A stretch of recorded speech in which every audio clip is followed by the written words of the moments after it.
Welcome to the life of beach. Brought to 1 meal, no cage, no leash. On the way, no peace. Miss can do away, do a fake, can't reach. You know he bout it, he meant to defeat. Got a new vlog and you waiting to see. You know it's wonderful, wonderful, wonderful. Let's do it challenge if that's what you wanna do. On the way, no play. Hit us with a vlog of today. Anytime, wait, any day. Meet you on a mission to make it your day. Welcome to the life of beach. Welcome to the life of beach. Welcome to the life of beach, yeah. Welcome to the life of beach. Videos, you know we on it. Subscribers, you know that we going up. No matter what, we gon' keep rolling. If I'm falling, my budget's gon' hold me up. Cause I'm on the road to a milli. We vlogging around the city. You know that we getting litty. I got my brothers there with me. I got my brothers there with me, yeah. Going some back in your sheets, yeah. Videos all on repeat, yeah. Going to the life of me, yeah. Welcome to the life of me, yeah. Going some back in your sheets, yeah. Videos all on repeat, yeah. Videos all on repeat, yeah. Videos all on repeat. What's up, YouTube? It's your boy Meech, and we are back with another video. Hope you guys are having a wonderful, wonderful, wonderful day. So today, man, y'all already know what it is. It's a mysterious Monday. So today we're gonna have, you know, something a little bit mysterious. The name of the video is Top 10 Real Life Plot Twists. So it's a little bit of a mystery, you know what I'm saying? So we're going, you know, we're just trying to switch it up. You know, we had another different video next week, and maybe go back to Mr. Baller next week. But yeah, man, we here on Mysterious Monday. I can't wait to get into this video. This is gonna be an interesting one, man. I already can tell. But also, I posted my first gaming video last week, Thursday. We got some more content coming up this week, so if y'all haven't seen that video, make sure y'all go in the comments down below and check out the gaming channel, man. We at 12 subscribers right now, and we're gonna keep growing and growing and growing and growing. So anything else? Nope, that's it. So with all that being said, man, make sure y'all like, comment, and subscribe to the channel.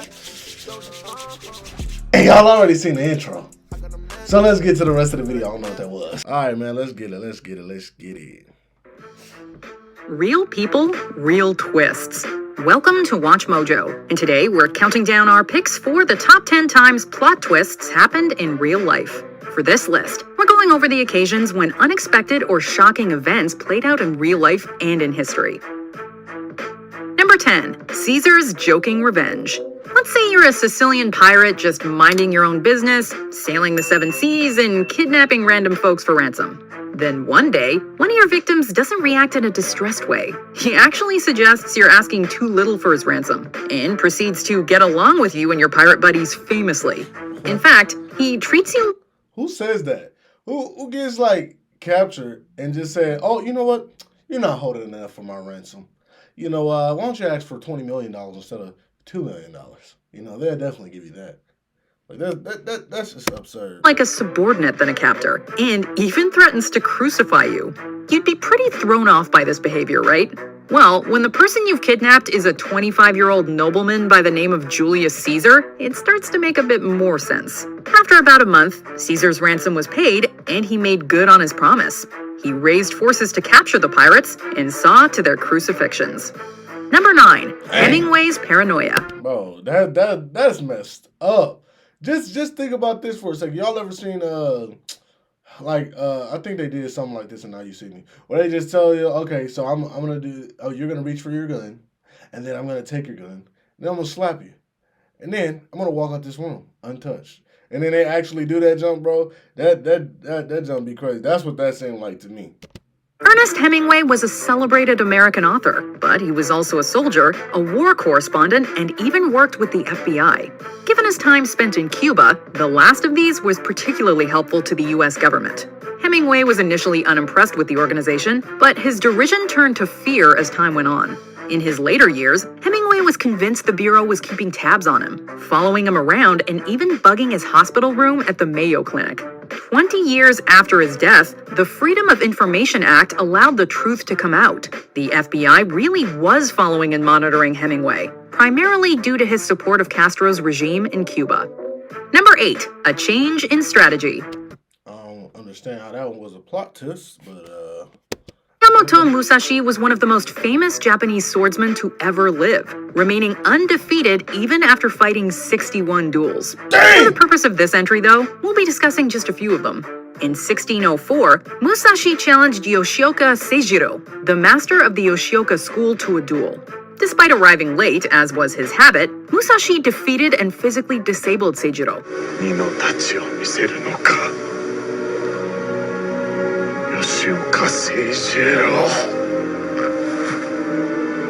Man's had the yeah, the George Jefferson right there. Excuse me, guys. I don't understand this haircut, this hairstyle. Like you willingly cut that in your head. Like you woke up one day and just like, you know what? I'm gonna just shave this all. It's like you got a bald head mohawk. That's what it seemed like. Hold on. The heir to the school, Seijiro's 12-year-old son, challenged him next, but he assembled a group of men armed with swords, bows, and guns to lie in wait for the perpetually late swordsman. However, to everyone's surprise, Musashi actually arrived early for a change and ambushed the group, managing to kill many of them and escape. Number 7, ambiguous spy. Hey, you know what I'm saying? He was just that dude. You know what I'm saying? That's all I got to say. He was just that Vallier d'Eon was an 18th century French soldier and spy. D'Eon worked undercover in both Russia and England, and that undercover work was aided by an androgynous appearance. There was even a running bet about which gender D'Eon truly was. The mysterious spy eventually identified as female, claiming to have maintained a male appearance so that Louis d'Eon de Beaumont, D'Eon's father, could inherit from his in-laws.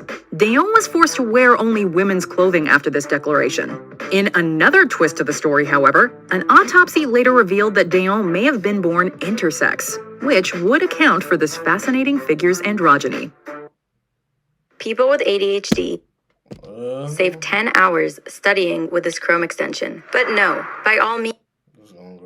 Number 6, anti-corruption switch. Chester A. Arthur began his career in politics as a poster boy for the stalwart faction of the Republican Party.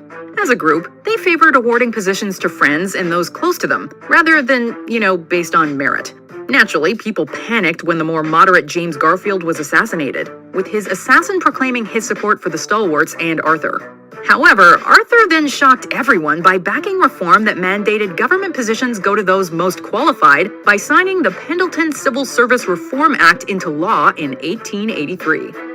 For once, being a two-faced politician worked out to everyone's benefit. Arthur didn't have an impressive presidency, but it was more than competent. And considering how it started, that's, impressive. Number 5, Cold War experiment. Man's got rid of the competition. Swell. Oh, created a monster.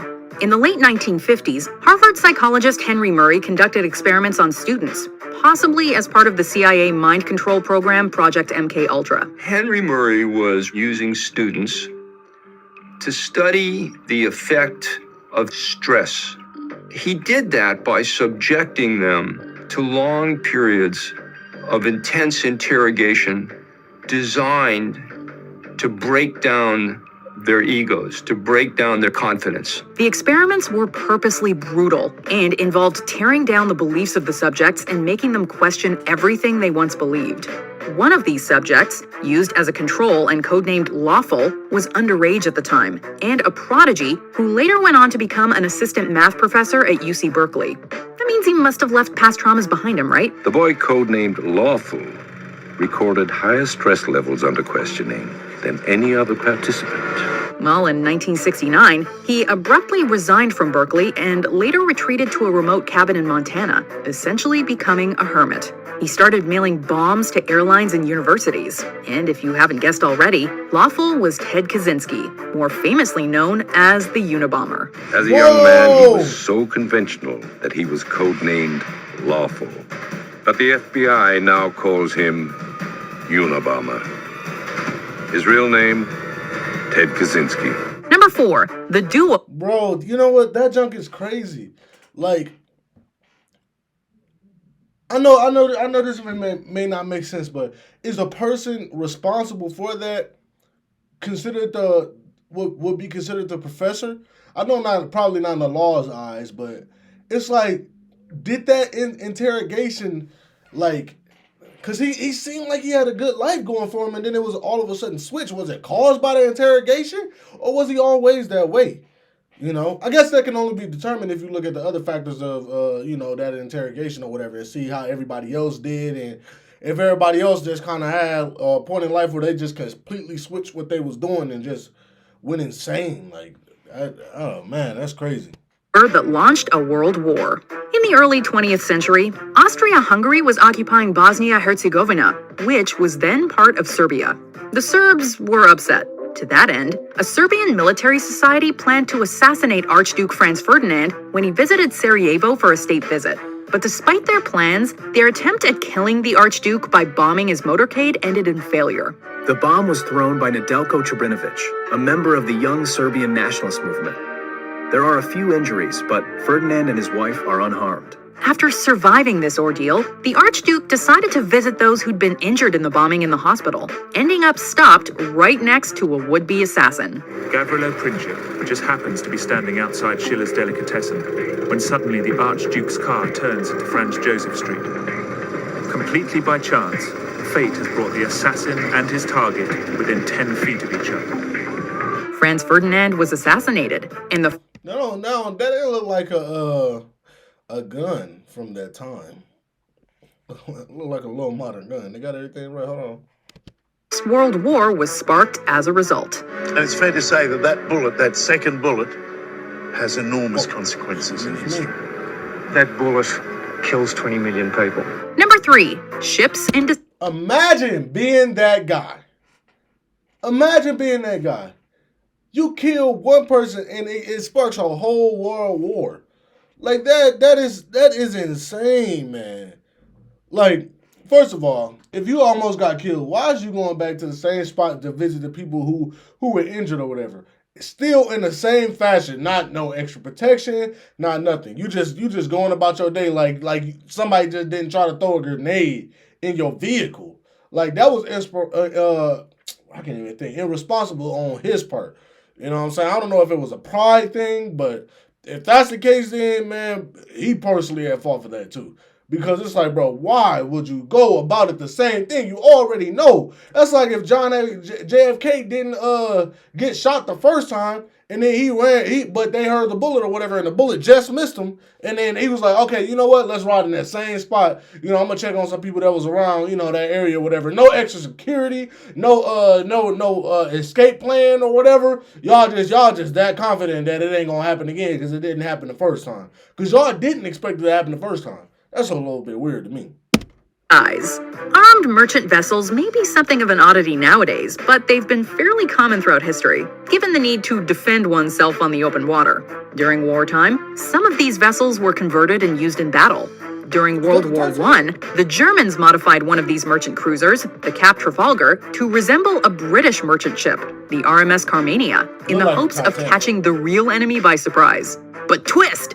Unfortunately for them, the first vessel they ran into was the real RMS Carmania, which engaged it and promptly sank its German doppelganger. Number 2, Olga gets revenge. After Igor of Kiev, I actually know somebody named Olga, ruler of the Kievan Rus in the 10th century, was murdered by a tribe called the Drevlians. His wife Olga became regent. To prevent a war, the Drevlians proposed that Olga marry their prince, who had had her husband killed. Far from being a meek widow, Olga had their first ambassadors buried alive, the second group burned alive, and had those that came to her husband's funeral feast massacred. The Drevlians gave up and surrendered, begging her to spare their lives, which Olga agreed to. But she asked for birds from each home as a sort of tribute. My king has married, and I owe my new queen a wedding gift.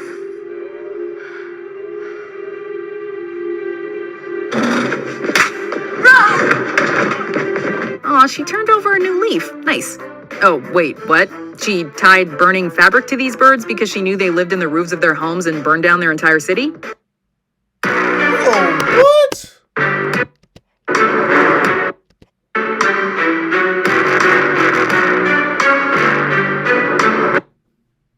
Gotcha. Before we unveil our number 1 pick, here are some twisty honorable mentions. Spanish double agent. Juan Pujol Garcia created a fake fascist identity and passed misinformation to the Nazis. Juan Pujol, codenamed Garbo by MI5, Alaric by the Abwehr, is probably the most important double agent of all time. First female U.S. president. Woodrow Wilson's wife Edith assumed his duties for over a year after a stroke. Immediately, Edith moved to protect her husband from the burdens of the presidency and began to sort through the piles of papers gathering on his desk. High-level spy double agents. Whoa, why isn't that number one? The first female president? What the heck? How come nobody's told me about this? Have y'all heard about this? Let me know in the comments down below. Y'all heard about that? Kim Philby almost led It had to have been behind the scenes because it had to, bro. It can't be public knowledge because she's not even ranked as a president. 6 before he and others were exposed as Soviet spies. Furthermore, because I'd been born into the British governing class, because I knew a lot of people of an influential standing, I knew that they would never get too tough with me.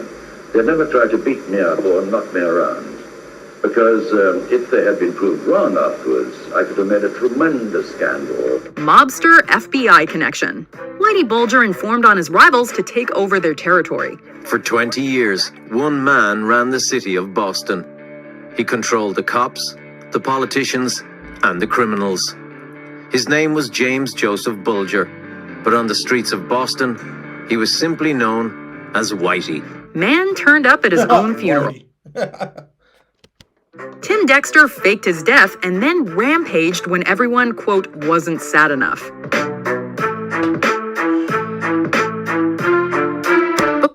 People probably didn't even like the dude. I mean, just imagine that. I would be a little bit salty too. You know, I admit that. I would be a little bit salty if I faked my death and maybe people at the funeral was just like, bro, he died doing what? Like, I don't know how to do that. Let's see, he tripped and fell and he just like had a heart attack or something. Like, dude, he died because he had a heart attack, bro? Like, he tripped and fell? Like, everything back then was all about, the honorable or whatever. That don't seem like a pretty, like an honorable way to go, like a memorable way to go. You know what I'm saying? Like, I'm just saying. But then again, you find out who your friends are and who not your friends are, when you ain't looking or listening, or when they think you're not looking or listening, and one of those things would be when you dead. So, hey, I would still be a little bit salty though, my boy. Number 1, peace treaty leads to more war. Peace treaties are generally meant to stop wars, not start them. However, that was exactly what the Treaty of Versailles, which concluded World War I, did. In many cases, they were dealing with factors way outside their control or anyone else's control. Outside anyone's ability to control. How do you control ethnic nationalism? We haven't made such a great job of it today. The Allied powers insisted on reparations from Germany that devastated their economy. So when a charismatic leader and public speaker named Adolf Hitler and his Nazi party came along, the country was ripe for exploitation. And the next thing you know, World War II had begun. Each step Hitler and his government took to counter the Treaty of Versailles reinforced his hold on German society. Although the First World War had been called the war to end all wars, this second conflict ended up being the deadliest in history. If a peace treaty that's meant to stop and prevent wars actually initiates one isn't a real-life plot twist, we don't know what is. The Treaty of Versailles was supposed to give meaning to the lives of the tens of millions of dead and wounded in the Great War. It didn't do that. It did teach that military conquest alone offers no lasting safety. Do you agree with our picks?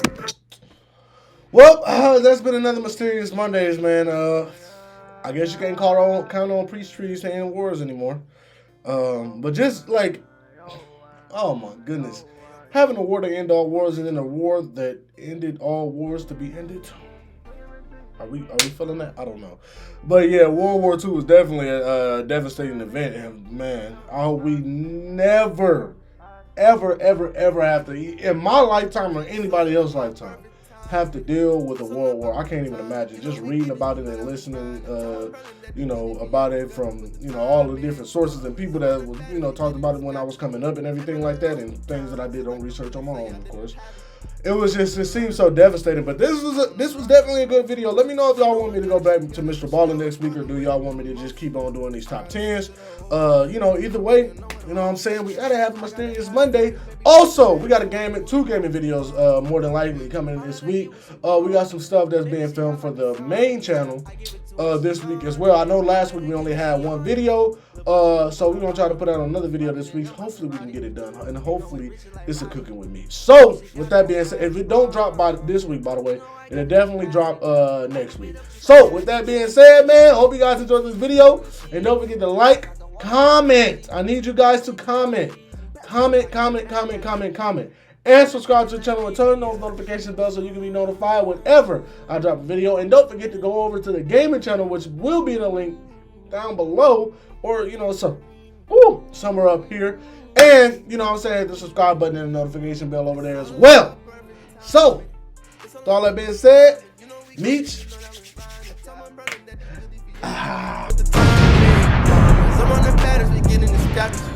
Been a long time since I could really say I didn't